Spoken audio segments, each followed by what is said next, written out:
Oh la Quétale, donc on se retrouve pour une nouvelle vidéo pour vous parler de l'arrêt des championnats professionnels en France, que ce soit la Ligue 1 et la Ligue 2, et je vais essayer de vous dire quels sont pour moi les grands perdants de cet arrêt définitif de la saison professionnelle de football français.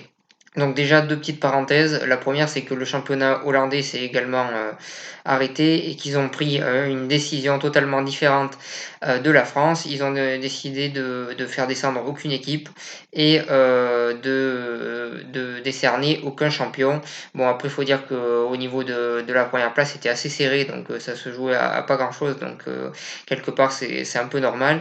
Et pour les descentes, c'est vrai que ça peut se discuter, mais c'est la décision qu'ils ont prise aux Pays-Bas et je tenais à en parler parce qu'elle est assez différente de celle qui a été prise en France. Deuxième parenthèse, j'ai vu qu'il y avait des pétitions pour que la Ligue 1 passe à 22 clubs ou que la Ligue 2 passe à 22 clubs. Alors pour moi, c'est loin d'être des mauvaises, c'est loin d'être des mauvaises idées vu le contexte actuel, mais je pense que ça se fera pas, tout simplement pour des raisons financières. Donc voilà sur ça. Ensuite, pour en revenir à la Ligue 1, on va essayer de voir quels sont les perdants déjà en Ligue 1. Donc déjà, je tiens à féliciter l'OM pour sa qualification en Ligue des Champions, vu qu'ils avaient fait quand même une bonne saison. Et je pense que même si le championnat aurait continué, ils auraient fini deuxième. Donc félicitations à eux pour cette bonne saison. Félicitations également au Stade Rennais qui a fait une bonne saison et ça fait 2 saisons qu'ils font des choses intéressantes. Et ils sont récompensés, pas de la meilleure des manières, c'est sûr, vu le contexte actuel, mais bon, ils le sont quand même, donc félicitations à eux. Et ensuite, les grands perdants, mais le premier grand perdant, c'est Lille. Je pars du classement le plus haut au plus bas.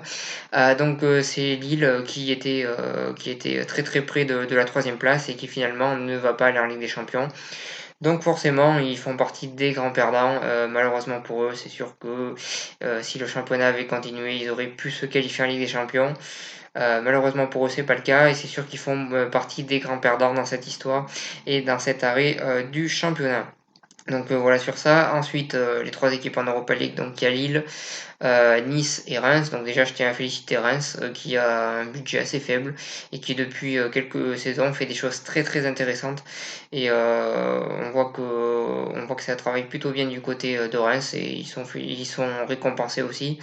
Pas de la meilleure des manières, mais ils le sont également avec cette qualification en Europa League, même si on ne sait pas si les finales de Coupe de la Ligue et de Coupe de France vont se jouer ou pas.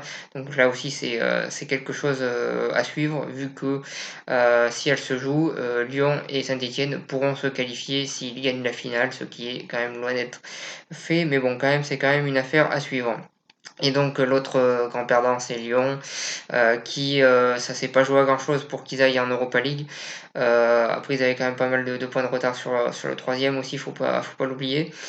Mais c'est sûr qu'ils font partie des grands perdants. Après, il faut pas oublier, comme je dis, qu'ils avaient pas mal de points de retard, il me semble, si je me trompe pas, sur le troisième, encore plus sur le deuxième.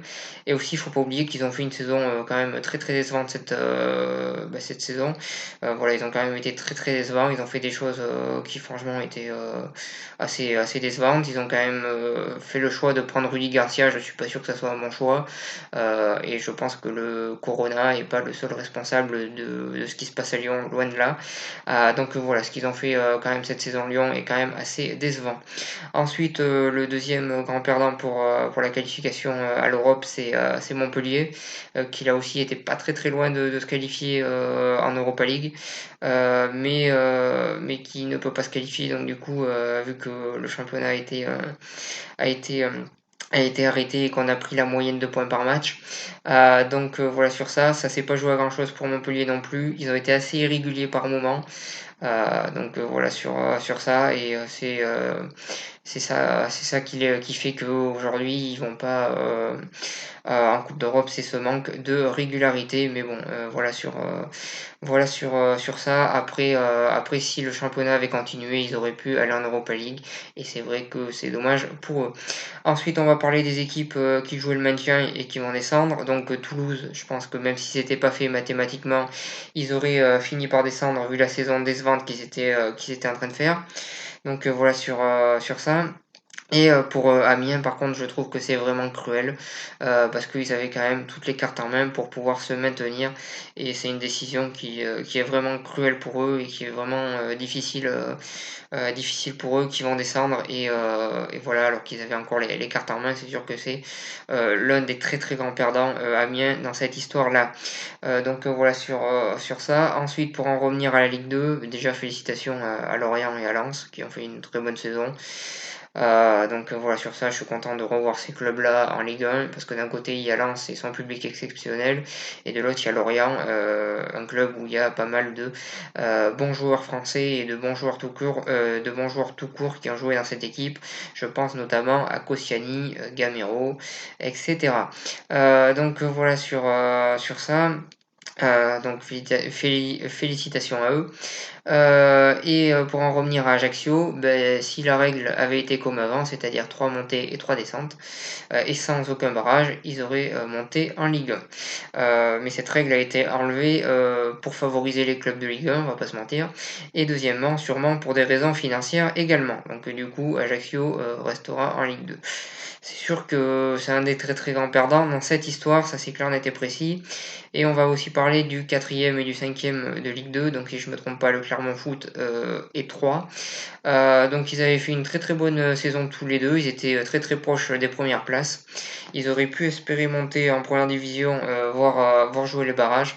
Malheureusement pour eux, la saison se termine maintenant et là pour le coup, eux aussi font partie des très très grands perdants. Ils auraient mérité que les barrages soient au moins joués. Je pense qu'ils ne seront pas joués malheureusement. Donc, voilà sur ça, mais c'est vrai que ces deux équipes font partie des grands perdants alors qu'ils avaient fait une saison assez exceptionnelle. Donc, voilà sur ça.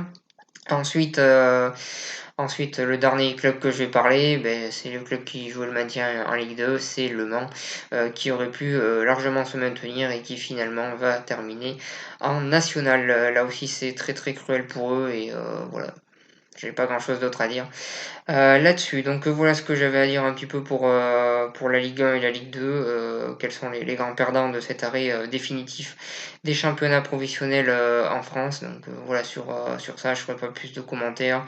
Je commenterai pas la situation actuelle parce que je pense pas être la meilleure personne pour le faire. Donc, voilà sur ça, voilà sur cette vidéo. Je vous remercie de m'avoir suivi et je vous souhaite une bonne continuation.